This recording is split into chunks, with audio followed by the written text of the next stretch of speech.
ونستغفره ونعوذ بالله من شرور أنفسنا ومن سيئات أعمالنا من يهده الله فلا مضل له ومن يضلل فلا هادي له وأشهد أن لا إله إلا الله وحده لا شريك له وأشهد أن محمدا عبده ورسوله أما بعد கண்ணியத்துக்குரிய எல்லாமல்ல அல்லாஹ்வின் நல்லடியார்களே, அன்புக்குரிய சகோதரர்களே,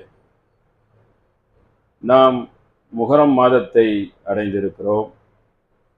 முஹர்ரம் மாதத்தின் நன்மையை நாம் அறிந்து வைத்திருக்கிறோம். ஆனால் அந்த மாதத்தில் நடக்கக்கூடிய தீமையையும் நாம் அறிந்து வைத்திருக்கிறோம். முஹர்ரம் மாதம் என்ற அந்த மாதத்தில் 2 நோன்பு மட்டும்தான் நமக்கு அனுமதிக்கப்பட்டிருப்பதை நாம் அறிவோம். ஆனால் அதை தவிர்த்து அதிகமான ஃபித்னா, அதிகமான குழப்பங்கள், மார்க்கத்தில் இல்லாத செய்திகளை எல்லாம் ஒரு புனையாக புனைந்து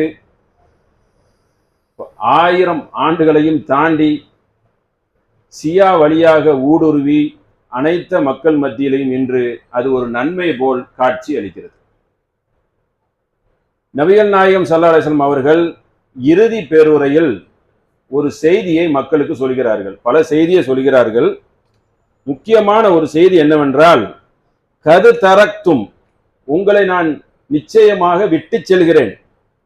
அலல் பைதாஇ லைலுஹா கஅன்னஹாரிஹா லா யதுவி அன்ஹா பஅத இல்லா ஹாலிக். அதாவது வெள்ள வெள்ள வெள்ளங்கிற இடத்துல உங்களை விட்டு செல்கிறேன்.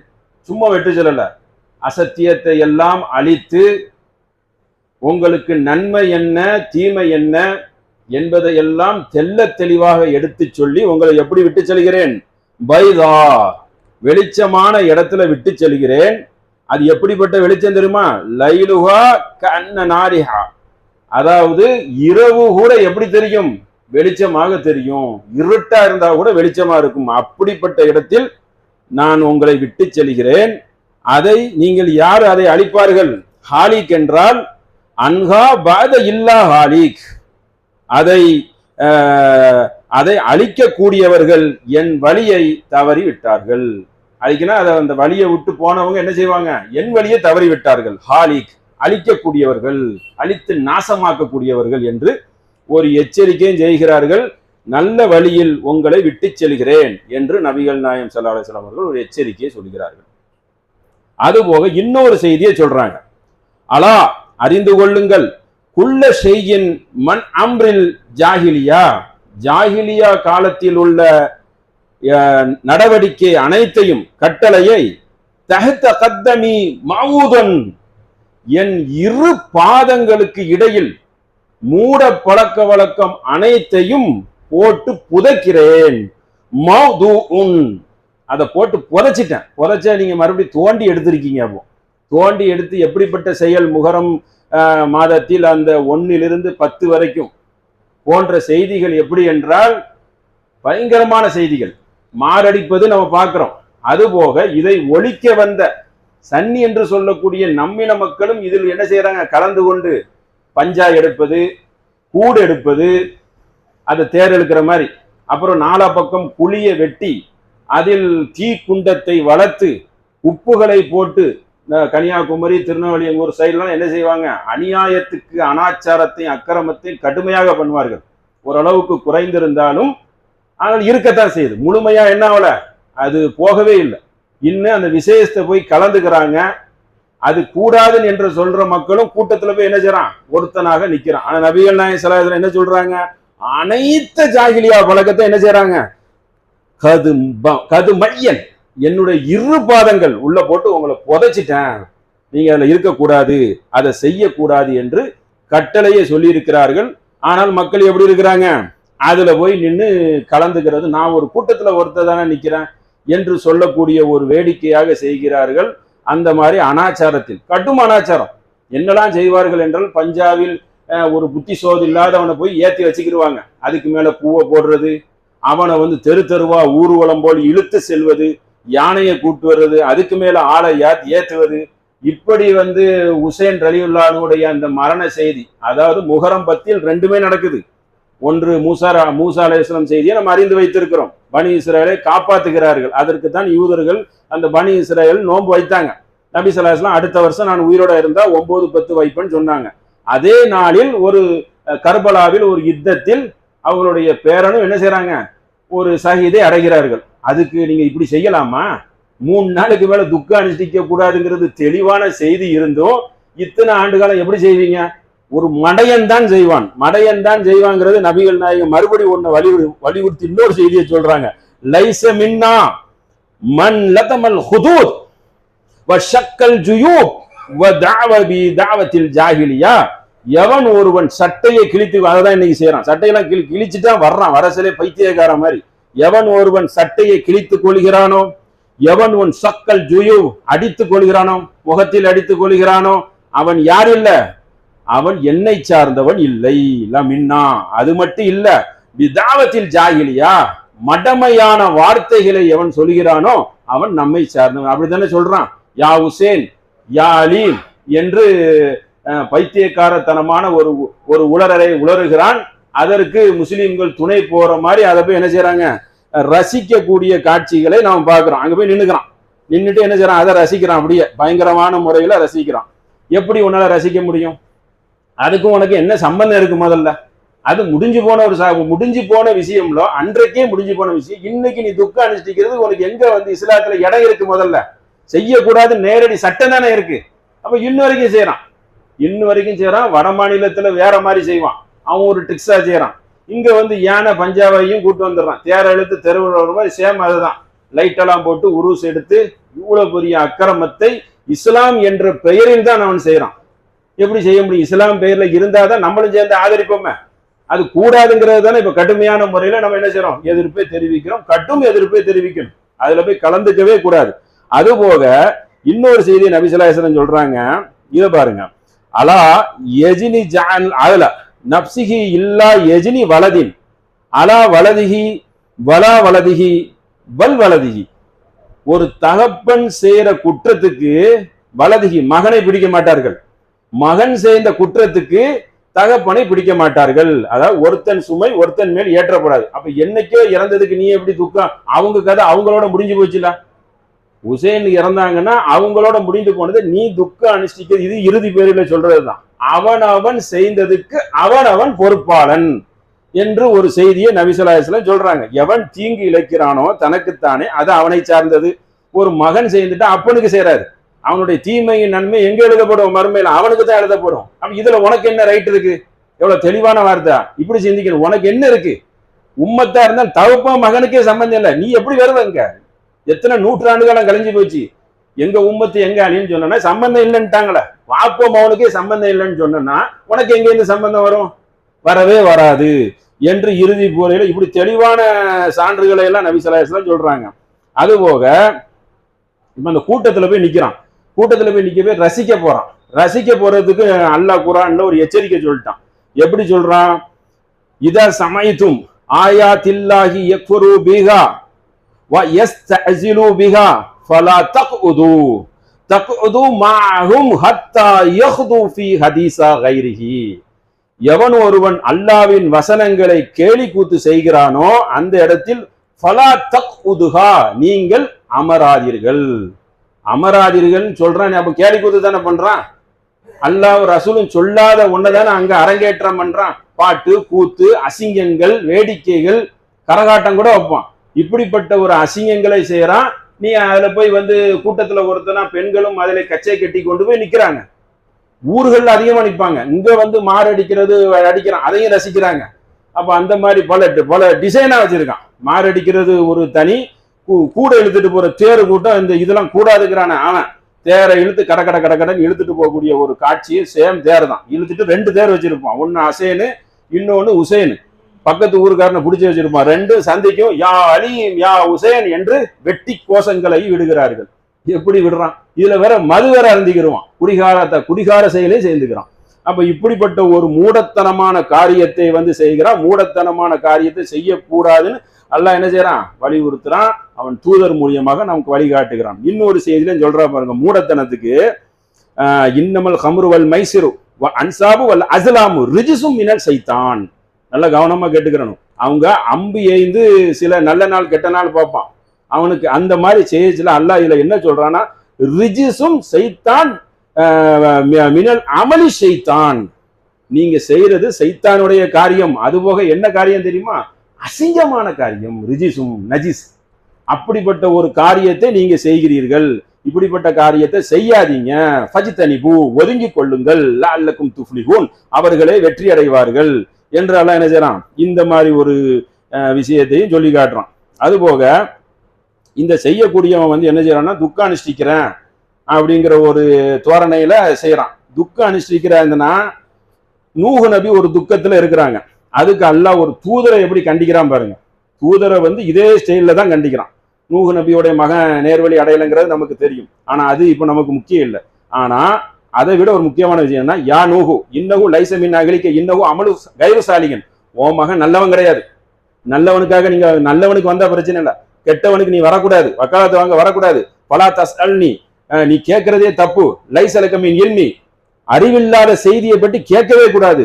இன்னி ஐலுக்கு அன் தக்கூனு மினல் ஜாஹிலீன், மடையர்களாக போகுவதை நான் விரும்ப மாட்டேன். இது மட செயல் தானே. இப்ப செய்கிறார்களே இந்த கூத்தடிக்கிற செயலு, இந்த அசிங்கங்கட்ட செயலு, இது மடமையான செயலா இல்ல அறிவுபூர்வமான செயலா? மடமையான செயல். மடமையான செயல் செய்யக்கூடாது என்று சொல்லி ஒரு தூதரை என்ன செய்யறான், எச்சரிக்கிறான். இது வந்து நல்ல செயல் இல்ல என்று கடுமையான ஒரு வார்த்தையை சொன்னதும் அவர் பார்த்துட்டு மன்னிப்பு வேற கேட்டார். கால ரப்பி இன்னி அவுதுபிக்க அஸ்ஸலுகமா லைஸல் பிகி இல்முன், நான் அறிவில்லாத செய்தியை கேட்டு போட்டேன், என்னை மன்னிச்சிருங்க. வலா தகுஃபிர்லி தர்ஹம்னி வாகுன் மினல் ஹாசிரின், நான் நஷ்டவாளி ஆகி விடுவேன், நீ மன்னித்து அருள் புரியவில்லை என்றால் நஷ்டவாளி ஆகிறாங்கிறாங்க. இப்ப நஷ்டமான காரியத்தை தானே செய்யறாங்க. இவன் பாவ மன்னிப்பு கேட்டு திருந்துன்னு சொன்னா எதிர்த்து அடிக்க வரான். இது மாதிரி இந்த மாதிரி எதிர்த்து இந்த மாதிரி தப்புன்னு சொல்லக்கூடிய மக்களை அடிக்க கூட வந்துருவான். அவ்வளவு பெரிய ஒரு குடிகார மக்களாக அந்த செயல்களை அவர் என்ன செய்யறாங்க, செய்யக்கூடிய காட்சிகளை நம்ம வந்து என்ன செய்யறோம், பார்க்கிறோம். அதனால மூட பழக்கங்களை வந்து அந்த மாதிரி ஊறி இருக்காங்க. இந்த மூட பழக்கத்துக்கு இன்னொரு உதாரணம் என்னன்னு கேட்டோன்னா, நபிகள் நாயகம் சில காலத்துல வந்து ஒரு மரத்துல போய் ஒன்று கெட்டுவாங்க. கெட்டினோன்னா இந்த மரம் தான் வெற்றி தருன்னு சொன்னோம் அந்த மக்கள் சொல்லுவாங்க. அதுக்கு நபி ஸல்லல்லாஹு அலைஹி வஸல்லம் சொல்லுவாங்க, மூசா நபி சேர்ந்ததை போல நீங்களும் செய்றீங்க. நீங்க எப்படிப்பட்டவர்கள் என்றால், முன்னோர்கள் சென்ற வழியை வலிக்கு வலி கடைபிடிப்பீங்க. சாதாரணமா கடைபிடிக்க மாட்டீங்க, வலிக்கு வலி. எப்படியெல்லாம் கடைபிடிப்பீங்க? வசிஃப்ரேன் ஃபில் சிஃப்ரேன், ஜானுக்கு ஜானு, முளத்துக்கு முளம். நீங்க என்ன செய்வீங்க, அவங்க ஒண்ணு சேர்ந்தானா நீங்களும் போய் சேர்ந்துக்கிருவீங்க. அவங்க ஒரு பொந்து உள்ள போய் நுழைந்தார்கள் என்றால் நீங்க என்ன செய்வீங்க, பொந்துக்குள்ள போய் நுழைஞ்சுக்கிருவீங்க. அப்படிப்பட்ட காரியத்தை என்ன செய்வீங்க, நீங்க செய்வீங்க. யார சொல்றீங்க? மாகாத, நீங்க சொல்லக்கூடிய அந்த கூட்டம் யாரு என்று கேட்ட உடனே யஹூது வன் நசாரா, ஆமா அவங்களதான். அப்ப அவங்க காரியத்தை தான் செய்யறாங்க. அவங்க காரியத்தை தான் இன்னைக்கு செய்யக்கூடிய முஸ்லீம் மக்கள். அப்ப யாரு நீங்க செய்வீங்கிறதே ஒரு முன்னறிவிப்பாக நபி ஸல்லல்லாஹு அலைஹி வஸல்லம் சொல்லிட்டாங்க. அப்ப செய்யறது காரியம் யாரு? அவன் தான் அந்த நினைவு நாள், அடுத்தவர்களை வந்து வணங்கக்கூடிய ஒரு நாள். மூசா நபியை வணங்குவான், இன்னொரு கூட்டம் ஈசா நபியை வணங்குவான், இன்னொருத்தன் வசீர மகன் சொல்லுவான். யஹூது இவனுல்லா வசீர் அல்லாவுடைய மகன் அப்படிங்குவான். அப்ப நல்லடியார்களை எல்லாம் வணங்கக்கூடிய ஒரு காட்சி யார் செய்வாங்கன்னா இந்த கூட்டம் தான் செய்யும். அப்ப அவங்க செய்யறது யாரு? இவங்க அந்த கூட்டத்துல உள்ளவங்க. கூட்டத்துல உள்ளவங்கிறத பளிச்சுன்னு என்ன செய்யறாங்க, காட்டுறாங்க என்பதை வந்து புரிந்து கொள்ளணும். அப்ப அவங்களுடைய செயல் எப்படி இருக்குன்னு கேட்டனா, முழுக்க முழுக்க அனாச்சாரம், முழுக்க முழுக்க யூதர்களால் கட்டுப்பட்ட சியாவை உள்ள வந்து பூத்திட்டான். அவங்க தான் குறிப்பிட்ட ஒரு சில ஆண்டு காலம் ஆட்சியும் சேர்ந்திருக்காங்க முஸ்லீம்கள். அப்ப அது நல்ல நிறுவிட்டான். நிறுவச்சல நம்ம இதை கூடாதுன்னு சொல்ற மக்கள் மத்தியிலையும் உள்ளத்துல என்ன வந்துருச்சு, இதுதான் சரி, இது நல்லா இருக்கு. ஏன்னா சாப்பாடு வேற கொடுப்போம், அதுக்கு பேரு நேச்சர். அப்ப நேச்சர்னு கொடுக்குறான், சில பொடி மாதிரி தூவி கொடுக்குவான், எல்லாமே கொடுக்குறான், பூந்தி கொடுக்குறான். அப்ப அங்க லட்டு இங்க பூந்தி இப்படி சொல்லி அங்கேருந்து ஒரு விசேஷம் அவனுக்கு வந்து நல்ல ஜாலி ஜோலியான விசேஷமா இருக்கணும். பெருநாள் மாதிரி தொழுதுட்டு சாப்பிடுறது அவனுக்கு திருப்தி இல்லை. ஒரு ஆட்டம் பாட்டத்தோட ஒரு கிளுகிழுப்பு தேவைப்படுது. இதை வந்து கெட்டியா பிடிச்சிக்கிட்டான். அப்போ சியாட்டு உள்ள தாக்கம் நம்ம மக்கள் மத்தியில் அதிகமாக இருக்கிறது, நிறைய விஷயங்களில் இருக்கிறது. கத்தம் பாத்தியா, மூட பழக்கங்கள், சில பொருளை எடுத்து பொக்கிஷமாக வைக்கிறது, இறந்த நாள்களை கொண்டாடுவது, இறந்தவர்களை நினைத்து பல வருஷம் நினைச்சு பார்க்கலாம். ஆனா அவங்கள ஒரு பெரிய ஆளா நினைச்சு இயங்கிக்கிட்டே இருக்கக்கூடாதுல்ல, போட்டா வைக்கிறது. அது பிற்காலத்துல என்ன ஆகும், கடவுள் அம்சமாகி போயிடும். ஒரு போட்டாவை வச்சியன்னா அவங்க வச்சுட்டு போயிருவாங்க, யாருக்கும் என்ன கிடையாது, மௌத்து நிரந்தரம் கிடையாது. ஒரு போட்டாவை பெருசா வச்சுட்டு போயிட்டாங்க வீட்டுல, ஒரு சின்ன வயசுல இறந்துட்டாங்களோ, ஒரு குறிப்பிட்ட ஏஜ்ல ஒரு வருத்தப்படுற அளவுக்கு ஒரு மரணம் நடந்துட்டுன்னா வச்சுட்டு போட்டாவை பார்த்தே அழுதுட்டு இருப்பாங்க. திடீர்னு இவங்க இறந்து போயிருவாங்க. அடுத்த சமுதாயம் வரைக்கும் இந்த போட்டா யாருன்னு கேட்பான், இவரு தான் பெரிய தியாகம் செஞ்சாரு, வைகி அப்ப கடவுளை ஆக்கிட்டோம். அப்ப கடவுளை ஆக்குவதற்கு இது ஒரு பாவ செயலாகுது. தூக்கி போடு, மரணம் 3 நாள் தானே, எல்லாத்துக்கும் மரணம் நிரந்தரம் தானே, நீ எப்படி இதை செய்வ? அப்ப அது வேற ஒரு உயிர் தியாகியா இருந்து பல 1000 ஆண்டுகளை தாண்டி விட்டது. இன்ன வரைக்கும் என்ன செய்யறாங்க, இந்த கோஷங்களை எழுப்பக்கூடிய ஒரு காட்சியை நம்ம பார்க்கிறோம். அது போக இந்த கூட்டம் மாறாம இருக்கிறதுக்கு ஒரு காரணம் என்னன்னா, சில கூட்டங்கள் அல்லாஹ் ஒரு வசனத்தை நமக்கு சொல்லி காட்டுறோம். அதாவது மண் அம்ரில்லா இன்னல்லாக எஃபிரு பி கௌமி ஹத்தா பி கையர மா அன்ஃபுசிக்கும் இதா அராதல்லாஹு பி கௌமி. எந்த ஒரு சமுதாயம், எந்த ஒரு கூட்டம், கௌமுனா கூட்டம், சமுதாயம் ரெண்டும் வைக்கலாம். அப்போ எந்த ஒரு கூட்டம் அவர்கள் சவாஉன் ஃபலா ம ரத்தல்லாஹ ரத்தல்லஹு, அவர்கள் தன்னை மாற்றிக்கொள்ளவில்லையோ, இது தவறுல, உனக்கு தான் எல்லாம் அறிவை தந்திருக்கிறான்ல, 2 பாதையை காட்டியிருக்கான், அறிவையும் தந்திருக்கிறான், சிந்திக்கிற அறிவு இல்லாம இருக்கிற A to Z வரைக்கும் எல்லாம் தெரியும். பொருளாதாரம்னா என்னன்னு தெரியும், பொருள் வாங்குறது தெரியும், எல்லா சமாச்சாரத்தையும் அறிந்து வைத்திருக்கிற நீ அல்லாஹ்வுடைய பாதையில மட்டும் வீக்கா இருக்கிறான்னா நீ சைத்தான் அவனை வழிதானே கெடுக்கிறான் பழிச்சுன்னு. என்ன பாதையில நீ பெரிய வீக்னஸா இருந்துட்ட, எல்லாத்துலயும் கரெக்டா தானே இருக்கிற, அல்லாஹ்வுடைய பாதை மட்டும் உனக்கு எப்படி ஆயிருது, ஒரு அலட்சிய போக்காக ஆயிருது. அதனால அல்லாஹ் என்ன சொல்லி காட்டுறான், எந்த ஒரு சமுதாயம் அன்புசிக்கும் தன்னை அவர்கள் மாற்றி கொள்ளவில்லையோ அல்லாஹு அவர்களை மாற்ற மாட்டான், அப்படியே விட்டுருவான். இன்னும் சொல்ல போறாங்க, சில பேருக்கு முத்திர வேற குத்திடுவான். இரு, என்ன மாறுறதுக்கு உண்டான தகுதி உங்ககிட்ட இருக்கத்தானே செய்யுது. அப்ப மாற மாட்டேங்கிறது என்னது, உன்னுடைய வரட்டு பிடிவாதமும் வரட்டு கௌரவமும் உன்னை ஆட்டி உன் மேல அது உட்கார்ந்துருக்கு.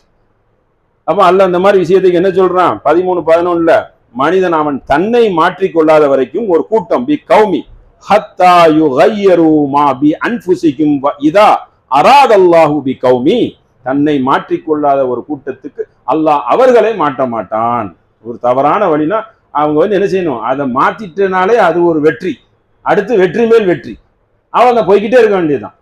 அப்ப இதுதான் அந்த ஒரு விஷயத்த சொல்றான். அதையும் சொல்லி போட்டு என்ன சொல்றான்னா, வமாலகும் மின் தூணிகி மின் வால், அவனுக்கு பொறுப்பாளனும் கிடையாது, அவனுக்கு என்ன கேட்டா நான் உதவி செய்வோரும் கிடையாது. வேற உனக்கு உதவி இல்லை, நீ மாத்தலன்னா இன்னொரு கடவுள்கிட்ட போய் என்னை மாத்தினா கேட்க போறேன், நான் தானே மாத்தக்கூடியவனே, ஒரு ஆள் தானே இருக்கான். அதெல்லாம் என்ன சொல்ல, உனக்கு வேற யாரும் போக்கிடமும் கிடையாது, நான் தான் இருக்கிறேன், என்னுடைய உதவி தான் உனக்கு வரணும், அந்த உதவி உனக்கு கிடைக்காம போகுது, அதனால மரியாதையை மாறிக்கோ. அப்போ ஒரு கூட்டமா இருந்துகிட்டு மாறாம நீ தவறான ஒரு பாதையில போய் அதுக்கு இஸ்லாம் என்ற ஒரு முத்திரையை குத்தினால், இஸ்லாம்ங்கிறது உனக்கு சொந்தம் கிடையாது, அது அல்லாஹ்வுடைய மார்க்கம், மனித இனத்துக்கு நேர்வழி காட்டியிருக்கான். நீ இஸ்லாம்ங்கிற பேர்ல செய்யாம வேற பேர்ல சேர்ந்துரு, அப்படி ரத்து மத கொள்கையை மாத்திரு, பேர் வேற பேரு தானே முக்கியமாங்கிறான், ஏதாவது ஒரு பேரை கூட வச்சுக்கோ, மாறி பேரலாம்ல, அப்படி சேர்ந்துரு. அப்ப இஸ்லாம்ங்கிற பேர்ல செய்யணும், நீ கரெக்டா சொல்லணும், இந்த ஆதாரங்களை காட்டணும். அப்ப அந்த மாதிரி ஆதாரங்கள் இல்ல, அதற்கு மாறா செய்யக்கூடாதுன்னு தான் என்ன இருக்கு, செய்திகள் அதிகமாக இருக்குது. அது போக இப்ப இவங்க சொல்றதுக்கு இன்னொரு காரணம் சொல்லுவாங்க, அதையும் நம்ம பார்த்துறோம். அதை என்ன சொல்லுவாங்கன்னு கேட்டோம்னா, இப்போ இவங்கெல்லாம் நல்லவங்க அப்படிங்குவாங்க. நல்லவர்கள் என்றால் என்ன, எந்த ஒன்றும் அவங்க பேர்ல சேர்ந்து கொள்ளலாம்ங்கிற ஒரு செய்தி இருக்குது பொதுவா. நல்லவங்க பேர்ல என்ன செய்யலாம், மூசா நபி நல்லவங்க, நபிகள் நாயகன் நல்லவங்க, யாரு பேர்ல என்னமும் சேர்ந்துக்கலாங்கிற ஒரு நிலைமை இருக்குது. அதுக்கு நெருக்கமான ஒரு செய்தியை சொல்றாங்க. எப்படி சொல்றாங்கன்னு கேட்டோம்னா, உம்மு சலமத்தை உம்மு ஹபீபத்தை அவங்க என்ன செய்யறாங்கன்னு கேட்டாங்கன்னா, இங்க போறாங்க, பக்கத்துல இருக்கிற ஹபசா நாட்டுக்கு போறாங்க. போயிட்டு ஃபி சவ்வரிகா மரியா இந்த மேரி மரியம் அலைஹிஸ்ஸலாம் ஈசா அலைஹிஸ்ஸலாத்துடைய அந்த சிலையை பார்க்குறாங்க, அந்த ஆலயத்தை பார்க்குறாங்க, மஸ்ஜித்னே வருது. அதை பார்த்துட்டு நபிகள் நாயகம் இருக்கிறாங்க, அங்க என்ன செய்யறாங்க, அதை ரசிச்சு சொல்றாங்க, நல்லா இருந்துச்சு, நாங்க பார்த்தோம் அப்படின்னு சொன்னது நபிகள் நாயகம் அவர் தக்கரத்தா இதற்கு பதில் அளிக்கிறாங்க. ஒரு நல்ல மனிதன் சாலிஹுன் ஓ மாத்த, ஒரு நல்ல மனிதர் வாழ்ந்து அவர் இறந்து விட்டால் அவருக்கு மஸ்ஜிது அலா கப்ரிஹி, அவர்களுக்கு ஒரு ஆலயத்தை கட்டுகிறார்கள், ஒரு கபரையும் கட்டுகிறார்கள். ரெண்டா சொல்றாங்க, அதாவது கபர்னா பெருசா அதையும் கட்டுறாங்க, ஒரு ஆலயமாகவும் எழுப்புறாங்க. எழுப்பிட்டு அவங்க தான் யார் தெரியுமா? அல்லாஹ்வுடைய படைப்புல சிராரு இந்தல்லாஹி யௌமல் கியாமா, அல்லாஹு படைத்த படைப்புலே மகா கெட்ட இனம் யார் தெரியுமா? இந்த நல்ல மனிதரை போய் நீங்க வணங்குறீங்களா நல்ல மனிதர்னு சொல்லி, அவன் தான் கெட்ட படைப்பு என்று நல்லவங்களுக்கு நீ செய்யக்கூடாதுங்கிறதுக்கும் நபி ஸல்லல்லாஹு அலைஹி வஸல்லம் எச்சரிக்கையா ஒன்று சொல்லிட்டு போயிட்டாங்க. இதெல்லாம் மரணத்துக்கு முன்னாடி என்ன செய்யுது நடக்கக்கூடிய ஒரு காட்சி. நல்ல மனிதர் வாழக்கூடாதா? நல்ல மனிதர் வாழ்ந்து மரணிக்க கூடாதா? நல்ல மனிதர்னா அவங்களுக்கு நீங்க எல்லா வசதிகளையும் சேர்ந்துருவீங்களா? வணக்க வழிபாடு எல்லாமே சேர்ந்துருவீங்களா? செய்யக்கூடாதுல்ல. அப்படிங்கிறதுக்காக என்ன செய்யறாங்க நபி ஸல்லல்லாஹு அலைஹி வஸல்லம்? இது செய்யவே கூடாது. நீங்க அதுக்கு என்ன பண்றீங்க? ஒரு மஸ்ஜிதை கட்டுறீங்க, ஒரு அடக்க ஸ்தலத்தை கட்டுறீங்க, ஒரு சவ்வரு ஃபீஹி அந்த உருவத்துக்கு நீங்க அழகு கொடுக்குறீங்க. அவருக்கு இதெல்லாம் யாரு செய்கிறார்களோ அவர்கள் தான் மகா மகா மகா கெட்ட படைப்பு. அல்லாஹ் படைச்ச படைப்புல மனுஷன் அவன் தான் படைச்சான், அதுல இதை செய்யறவன் மகா கெட்ட படைப்பு என்று நபி ஸல்லல்லாஹு அலைஹி வஸல்லம் ஒரு எச்சரிக்கையை சொல்றாங்க. மனைவிமார்கள் பார்த்துட்டு வந்தவன பார்த்தது சரின்னு சொல்லல, எந்திரிச்சு கண்டிக்கிறாங்க பயங்கரமான முறையில். அப்ப இந்த மாதிரி கண்டனத்துக்குரிய செய்திகள்லாம் எப்படி இருக்கு? நிறைய இருக்கு. அப்ப பீட நாள் நல்ல நாள் அதையும் சொல்றான், இது எங்களுக்கு சோகமான நாள். அதுக்கு அல்லாஹ் என்ன மாதிரி ஒரு பதில சொல்றான்? தில்கல் ஐயாமு நுதூல் வீர்கா நுதுவிலுகா பைனன் நாஸ், மனிதர்களுக்கு மத்தியில் காலச்சக்கரத்தை நாமே சுழட்டுகிறோம். காலத்தை ஆதமுடைய மகன் காலத்தை திட்டுகிறான், காலமாக நான் இருக்கிறேன். என்ன காலண்டா இது? என்ன நாளுடா? என்னடா இப்படி ஆகிப்போச்சு? அப்படி சொல்லக்கூடாது, அதுவே சொல்லக்கூடாது. நேரடியா செய்தி இருக்கு. அப்ப இது துக்க நாளா இது உனக்கு? ஏன் இத்தனை ஆண்டு காலமா இந்த நாள்ல வேற எது நடக்க துக்கமாவாதான் நடந்துகிட்டு இருக்குதா? துக்க அனுஷ்டிக்க 4 பேரை கொடுத்தாச்சு. அப்ப காலத்தை திட்டக்கூடாது, காலத்தை நாம் தான் சுழட்டுகிறோங்கிறான்ல. வெற்றி வரும் தோல்வி வரும் என்று காலமாக நான் இருக்கிறேன், ஆதமுடைய மக்கள் காலத்தை திட்டுகிறான் என்று. அதை மழை என்ன மழை அடிக்குது இந்த நேரம் பார்க்க அப்படின்னு சொல்லக்கூடாது. மழை அல்லாஹ் கொடுக்குறான். அப்ப காலத்தோட என்ன செய்யக்கூடாது? விளையாடக்கூடாது. அல்லாஹ் தான் அதை இயக்குகிறான், எல்லாத்தையும் என் கையில் இருக்கு. வஹுவ குல்லி ஷைஇன் கதீர் என்று அல்லாஹ் ஒரு எச்சரிக்கை என்ன செய்யறான்? சொல்லி காட்டுகிறான். அப்போ எந்த ஒரு தீமைக்கும் நன்மைக்கும் ஒரு நாள் கணக்கு கிடையாது. ஒரு நாள்ல அனைத்தும் நடக்கும். சஃபர் மாதம் பீடங்குவாங்க, ஆனா சபர் மாதத்தை தான் நபி ஸல்லல்லாஹு அலைஹி வஸல்லம் கல்யாணம் பண்றாங்க, ஆயிஷா ரலியல்லாஹு அன்ஹா. அப்படி எல்லாம் செய்து வருகிறதுனால எந்த ஒரு நாளும் எப்படி தீர்மானிக்கும்? முதல்ல அந்த நாள்ல எல்லாம் தானே சேர்ந்து நடக்கும். அப்ப இந்த மாதிரி ஒரு மூடத்தனத்தை ஒரு மூமின் வைக்கிறான்னா அது வியப்பான ஒன்றுல. பகுத்தறிவான மார்க்கம், அல்லாவை வணங்கக்கூடிய மார்க்கம், அல்லாவை தவிர்த்துட்டு வேற ஒரு இறைவனே இல்லை என்று முழங்கக்கூடிய ஒரு மார்க்கத்துல ஒரு மூமின் வந்துகிட்டு இந்த மாதிரி மாரடிப்பதும், தர்காவில் போது நேச்சை செய்வதும், அந்த போர்வையை போர்த்துவதும், இந்த மாதிரி மாதங்கள் வந்துட்டா ஒரு கபரு கிட்ட இப்படி கையேந்திர மாதிரி உட்கார்ந்து இருக்கிறான். எவ்வளவு பெரிய பைத்தியக்காரனா இருப்பான். ஏன்டா அவருக்கு இறந்து போயிட்டாருன்னு சொல்லி உள்ளத்துக்கு உட்கார படுக்க புதைச்சி வச்சிருக்குது. அங்க போய் கேட்கிற நபிகள் நாயகத்துக்கே போய் துவா செய்ய முடியாது. அங்கன போனா லத்தியோட அடித்து விடுவான். ப்ரோ அல்லாட்ட போய் கேளு அப்படின்றான். இந்த ஒரு சாதாரண பார்வை அறிவு, படித்த அறிவுங்கிறது 2வது அறிவு. பார்த்தா தெரியுது, அவங்களுக்கே இல்லையே. அங்க போய் துவா கேட்க முடியுமா? நீ அது கிட்டாவது போக முடியுமா? 2 அடி தள்ளி நிக்குவான், அந்த அளவு வச்சிருக்கான். அப்ப இந்த மார்க்கத்தை கொண்டு வந்தவங்களுக்கு இந்த இதை வைத்திருக்கிறான். மற்றவர்களுடைய நிலை எப்படி? அப்ப இதை என்ன செய்யணும்? சற்று சிந்தித்து பார்க்கணும். இந்த மாதிரி ஒரு செயல்பாடுகள் என்ன செய்யணும்? மூமின்கள் வெறுக்கணும், நஞ்சி மாதிரி வெறுக்கணும். இந்த மாதிரி செயல்பாடுகள் இருக்கிறவங்கள்ட்ட புத்திமதியை சொல்லி வென்றெடுக்கணும். இதை ஆதரிக்க கூடாது. அந்த கூட்டத்துல ஒருத்தனை போய் நிக்கவும் கூடாது. நின்னாலும் குற்றம். ரசிக்க போறோம், கூட போய் ரசிக்க போறோம், கூட தீ வச்சு எரிப்பதற்கு சமம். அது எல்லாம் விரவு கட்ட நெருப்புக்கு போகக்கூடியது. அதை போய் ரசிக்கிற, ஒரு பஞ்சாவை கூட்டு வரான், அதை ரசிக்கிற. அப்ப அந்த கூட்டத்துக்கு போறதுல என்னது? அல்லாஹ்வுடைய வசனத்தை கேலி கூத்து பண்றான். மூமின்கள் இதை விட்டு வேற செய்தியை டிக்ளேர் பண்ணிட்டு வேற ஏதாவது செய்யலாம். வேற அக்பர் மாதிரி வேற மதத்தை உருவாக்கி கூட கொள்ளலாம்ல. இந்த மார்க்கத்துல தான் நிர்பந்தம் கிடையாது. லா இக்ராஹ ஃபித்தீன், இந்த மார்க்கத்தில் நிர்பந்தம் கிடையாது. சத்தியம் எது அசத்தியம் எது தெளிவாகி விட்டது. இஸ்லாத்தின் பேரில் சொன்னால் ஒரு அயோக்கியர்கள் அதை செய்தால் இல்லை என்று கண்டிப்பதற்கு இஸ்லாத்தில் இருக்கிற ஒவ்வொருக்கும் உரிமை இருக்குது. இல்லை அவன் என்ன செய்யறான்னு பார்த்துட்டு போயிடக்கூடாது. இதை கவனத்தில் வைத்துக் கொள்ள மக்களாகவும், அறிவுள்ள மக்களாகவும், அனாச்சாரத்தை எதிர்க்கக்கூடிய தைரியமான மக்களாகவும் அல்லாஹ் உங்களை என்னை ஆக்கி அருள் புரிவான் என்று சொல்லி நான் உரையை நிறைவு செய்கிறேன். முதல் உரை.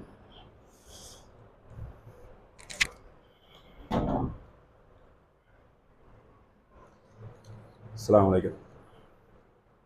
அன்புக்குரிய சகோதரர்களே, கடந்த ஒரு 2 தினங்களுக்கு முன்னாடி APCR, அதாவது சமூக உரிமை பாதுகாப்பு ஒரு மையம், தனி சங்கம், பெரிய சங்கம், டெல்லியில் உள்ளது. இவங்க என்ன செய்திருக்காங்கன்னா, முஸ்லீம்கள் எல்லாம் எந்த அளவுக்கு பாதிக்கப்படுகிறார்கள் என்பதை ஒரு ஆய்வு செய்திருக்கிறாங்க. ஆய்வுனா ரொம்ப நாளா, ஹஜ் பெருநாளுக்கு முன்னாடி, அதுக்கு முன்னாடியும் செய்கிறாங்க. அவன் அந்த ஆய்வுல இப்போ இந்த ஆட்சி பொறுப்பேற்று ஜூன் 4க்கு அப்புறமாக கிட்டத்தட்ட பயங்கரமான முறையில் குஜராத், சத்தீஸ்கர், உத்தரப்பிரதேசம், மேற்கு வங்காளம், மத்திய பிரதேசம், தெலுங்கானா, ஒடிசா, ராஜஸ்தான், இமாச்சல பிரதேசம் இவ்வளோ இடத்தையும் அதில் கொடுத்துருக்கான். இவ்வளோ இடத்துல என்ன செய்திருக்காங்கன்னா முஸ்லீம்கள் அநியாயமான முறையில் பாதிக்கப்பட்டிருக்கிறார்கள். கல்லை கொண்டு இப்படி அடிக்கப்படுறாங்க. இந்த கல்லை எடுத்து புறக்கி அடிப்பானுள்ள அந்த மாதிரி பொறுக்கிகள் மாதிரி கல்லை தூக்கி அடிப்பது, வீட்டை இடிப்பது, சில கடைகள் இருந்தால் அதை இடித்து எரிப்பது, இப்படியெல்லாம் செயல்களை செய்திருக்கிறார்கள். அதனால் இது மாநில அரசும் மத்திய அரசும் உச்ச நீதிமன்றம் எல்லாம் தலையிட்டு அவங்களை பாதுகாக்கணும் என்று இவன்லாம் ஒரு சமூகத்தை பாதுகாக்கிறவன் அவன் மனசே உறுத்தி இருக்கு. ஏன் உறுத்தி இருக்குன்னா, அதாவது மத்திய பிரதேசத்திலையும் இன்னொரு இடத்துலையும் போட்டிருக்கான், யூபிலையும். மத்திய பிரதேசத்துல மண்டாலா, இன்னொரு இடம் ரத்லம் 2 இடத்துல என்ன செஞ்சிருக்காங்கன்னா அந்த பஜ்ஜி பெருநாளைக்கு முன்னாடி இடிச்சதை அவன் மேற்கோள் காட்டியிருக்கான். ஒரு 8 வீடை என்ன செஞ்சிருக்கான், இடிச்சு தள்ளியிருக்கான். இந்த 8 வீடை இடிச்சு சாதாரணமாக கேட்கக்கூடாது, நம்ம அந்த இடத்துல இருந்து சிந்திச்சு பார்க்கணும். நம்ம வீடை ஒருத்தன் இடிச்சு, நம்ம ஒரு காரை ஒருத்தவன் எரிச்சு, அந்த 10 லட்சம் ரூபா, 50 லட்சம், 1 கோடி நஷ்டமான நம்ம நிலை எப்படி இருக்கும்? ஒருத்தன் கஷ்டப்படான அந்த நிலையில போய் நீங்க உட்கார்ந்து சிந்திக்கணும். செய்தியா கேட்டுட்டு போறதுன்னா நல்லா இருக்கும், ஆமா நடக்குதுன்னு. அந்த நிலையில நம்மளை சிந்திச்சு பாருங்க. நம்ம குலத்தை ஒருத்தன் பறித்து விட்டான், இடித்து விட்டான்னு சொன்னா நம்ம சகோதரன் தானே. அநியாயத்துக்கு துணை போகக்கூடாதுல்ல முஸ்லீமும். இந்த அயோக்கியர்களுக்காக கையேந்துறது ஒரு பக்கம், இவனுங்கெல்லாம் வந்தாங்கன்னா கட்டுமையான எதிர்த்து என்ன செய்யணும், இந்த சைடு எங்க எட்டி பார்த்தாலும் ஒரு எச்சரிக்கையோட ஃபைட்டுக்கு சண்டை போடுறதுக்கு என்ன செய்யணும், தயாரா இருக்கணும். அதான் அவன் என்ன செய்யறான்னா 8 வீடை இடிச்சு தரமட்டமாக்கியிருக்கான். செய்தது யாரு தெரியுமா? அரசு அதிகாரிகள் சேர்ந்து அவன் ஆய்வு பண்ணி சொல்றான். அதுல எந்த ஒரு துரும்பு கூட என்ன கிடைக்கல, இது ராங்கான முறையில தவறான முறையில அபகரிச்சு கெட்டப்பட்டிருக்குங்கிறது இல்ல அப்படிங்கிறது. அதுல எல்லா நியாயமும் இருக்கிறதுனாலதான் கொண்டு போய் இவ்வளோ நியாயம் இருக்குன்னு சொல்லிட்டு வட மாநிலத்துக்காரன், டெல்லியை சேர்ந்தவன், யூபியை சேர்ந்த குரூப், இவங்க இந்த ஏபிசிஆர், அதையும் அவங்க போட்டிருக்கான். அவன் போய் கொடுத்துருக்கான். அவன்லாம் அந்த அளவுக்கு கலையரங்கெல்லாம் கொடுக்க மாட்டான். அவன் போய் கொடுத்து இந்த அளவுக்கு அனாச்சாரம் நடக்கு. அவங்க என்ன விஷயத்தை எடுக்கிறார்கள் என்றால் மாட்டிறைச்சி, அதுபோக மாடு கடத்தல், மாடு உண்ணல், இந்த 3 தான் எடுத்திருக்கான். 3 தான் வச்சிருக்கான். இன்னொரு கொடி ஏற்றிருக்கானா ஏதோ ஒண்ணு சொல்றான். ஆனா அதிகம் அந்த 3 தான். மாடை வச்சா என்ன, கழுதைய வச்சா உனக்கு என்ன, எதை வச்சா உனக்கு என்னன்னு கேட்கிறேன். மாடு வைக்க கூடாதுன்னு நீ சட்டம் போட்டிருக்கியா? மாடு வைக்க கூடாதுன்னு, மாடு வைக்க கூடாதுன்னு மாடை ஏத்தாத, நீ இன்னொரு நாட்டுக்கு ஏத்தாத. பச்சை அயோக்கியனே, எவ்வளவு பெரிய கொடூர நெஞ்சம் படைத்தவன். அவன் எதுக்கு அனுப்புறான்? யூபியில இருந்து பல நாடுகள், மாநிலங்கள்ல இருந்து அதிக நாடுகளுக்கு மாடு எக்ஸ்போர்ட் ஆகுறது, ஏற்றுமதி நீ தானே செய்யற. முதல் இடத்துல வந்திருக்க, 2வது இடத்துக்கு பிரேசில தள்ளி விட்டுட்ட, பாகிஸ்தான்லாம் தள்ளி விட்டேன். அவங்களுக்குலாம் மாடு அதிகமா இருக்கு. மாடே இல்லாம அவ்வளோ முதல் இடத்துக்கு பல வருடங்கள் வந்திருக்கு. எதுக்கு அனுப்புற? இல்லைன்னு சொல்லி நீ இந்த சங்க பரிவாரர் அயோக்கியர்கள், இந்த இரத்த வரி பிடித்த காட்டேரிகள் யாரை போய் கேட்கணும்? அவன் இயக்கத்தை தான் போய் கேட்கணும். ஏன்டா அனுப்புற? நாடு என் தெய்வம்டான்னு சொல்லி நீ அதை வணங்கு, அதை ஊத்துறத குடி, நாசமா போ. அதை பத்தி எங்களுக்கு கவலையே கிடையாது. எங்களுக்கு என்ன கவலை இருக்கு? அது உன் விருப்பம். அப்ப நீ எப்படி எங்களை மாடு வச்சிருக்கான்னு சொல்லி எவனா வீடு அடிப்பான சட்டத்துக்கு கொதிச்சு போய் அவன் போய் வயிற்றுச்சலை கொட்டியிருக்கான். எவனோ ஒருத்தவன் நம்ம இனத்துக்காரனா போறான். அங்கதான் அரசுல எங்கேயுமே நம்மால் இல்லையே, அவனா இறக்கப்பட்டு போயிருக்கான். எந்த துறையிலும் இல்லை. 5 லட்சத்துக்கு ஒருத்தன் இருப்பான். எந்த ஒரு சங்கங்கள்லையும் கிடையாது. அவன் போய் வயிற்றுச்சலோடு இப்படி செய்யாதீங்க, இவ்வளவு நாட்டிலையும் நடக்கு. இந்த மத்திய பிரதேசம் இந்த வீடு அடிச்சதை மட்டும் மென்ஷன் பண்ணி அதுல போட்டு இப்படி சேர்ந்துடாதீங்க, கல்லால் அடிச்சு முஸ்லீம்களை அப்படி கொள்ளாதீங்க, பாதுகாருங்க அப்படின்னு சொல்லி அவனுடைய அந்த ஆதங்கத்தை தெரிவிச்சிருக்கிறான். அதனால இது எப்படிப்பட்ட இருக்கணும்? இவர்களுக்காக கையேந்திர மக்களாகவும் பாலஸ்தீனத்துல பாதிக்கப்படக்கூடிய முஸ்லீம் மக்களுக்கு கையேந்தக்கூடிய அது ஒண்ணுதானே செய்ய முடியும். இதே போல இந்த சங்கப்பரிவார கூட்டம் எந்த டயத்துல வந்தாலும் எதிர்த்து கட்டுமையான முறை என்ன செய்யணும்? அநியாயம் எதிர்த்து கலங்காணக்கூடிய மக்களாக, முதுகெலும்பு இல்லாதவங்களா இருக்கக்கூடாது, நெஞ்ச நிமித்தி இருக்கணும். எந்த ஒரு காரணத்தையும் காட்டி என்ன செய்யக்கூடாது? பின்வாங்கக்கூடியவங்களா இருக்கக்கூடாது. எல்லாத்துக்கும் ஒரு காரணம் இருக்கும். அதை எதுன்னு சொல்லி பின்வாங்காதீர்கள். கட்டுமையான முறை என்ன செய்யணும்? அநீதியை கண்டா ரத்தம் அப்படி சூடேறி பேரணும். நபிகள் நாயகம் அநியாயத்தை கண்டா மூஞ்செல்லாம் அப்படி செவந்துரும். அந்த உம்மத்துல நம்ம சொங்கி மாதிரி இருக்கோம், அப்படியே உட்கார்ந்துருக்கான் மரம் மாதிரி. எனக்கு என்னன்னு கேட்கான். பள்ளிக்கு மிஷின் மாதிரி மிஷின் மாதிரி போயிடுவான். அப்படி இருக்கக்கூடாது சகோதரர்களே. கட்டுமையான முறை என்ன செய்யணும்? அநியாயத்தை கண்டால் எதிர்க்கக்கூடிய மக்களாக இருக்கணும். அப்படிப்பட்ட மக்களாக அல்லாஹ் உங்களையும் என்னையும் ஆக்கி அருள் புரிவான் என்று சொல்லி என்னுடைய உரையை நிறைவு செய்கிறேன். வாழ்தான் அல்ஹம்துலில்லாஹி ரப்பில் ஆலமீன். அஸ்ஸலாமு அலைக்கும்.